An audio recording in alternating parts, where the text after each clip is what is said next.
మాల వేసుకున్న తర్వాత మన ఒంటికి కానీ నెత్తికి కానీ షాంపూ కానీ సబ్బు కానీ వాడొద్దు అని చెప్పి గురుస్వాములు చెప్తూ ఉన్నారు.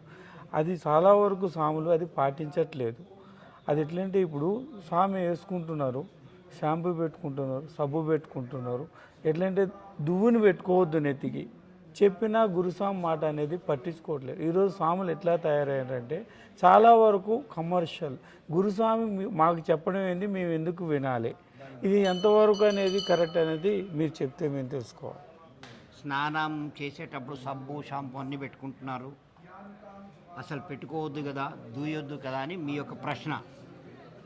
దీనికి అయ్యప్ప చరిత్రలో జరిగినటువంటి అయ్యప్పకు శనేశ్వరుడికి జరిగిన సంవాదంలో శనేశ్వరుడికి ఇచ్చినటువంటి వరం అయ్యప్ప, శనేశ్వరుడు ఏమంటాడంటే నకసిక పర్యంతరం అందంగా తయారై తిరిగే వాళ్ళని వాళ్ళ యొక్క అందం మీద దెబ్బ కొడతానని చెప్తాడు శనేశ్వరుడు. అప్పుడు ఏమంటాడు అయ్యప్ప స్వామి, నా మాల వేసుకున్నటువంటి స్వామి 41 రోజులు మాల వేసుకొని నకసిక పర్యంతరం అందవిహీనంగా, అంటే అలంకారార్థం బొట్టు కుంకుమ గంధము పెట్టుకొని మాత్రమే నా దానికి వస్తాడు.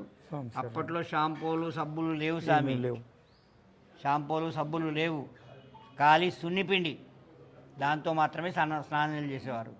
సో అప్పుడు దాని గురించి ఎవరు ప్రస్తావన రాలేదు. ఇప్పుడు వచ్చింది కాబట్టి చెప్తాను. అయితే ఏ పూజ దగ్గరికి వెళ్ళినా 41 రోజులు సబ్బు షాంపూ ఏది పెట్టకుండా నీ పక్క నుంచి ఒక స్వామి కూర్చుంటే ఏమొస్తుంది నీ దగ్గర, నా దగ్గర చెమట వాసన వస్తుంది, దుర్గంధం వస్తుంది. సో దానికంటే ఎవడరా నీ గురుస్వామి అని ముందు మీ గురుస్వామిని అంటారు. కానీ మీరు చేసే విధానంగా స్నానం చేయాలి, శుభ్రంగా ఉండాలి, పిండిన బట్టలను ఇట్లా ఉంచుకుంటామో మైల అనేది కనబడకుండా మన ఒంటి మైల కూడా బయట వాళ్ళకి కనబడకూడదు. అలా ఉంటే బెటర్.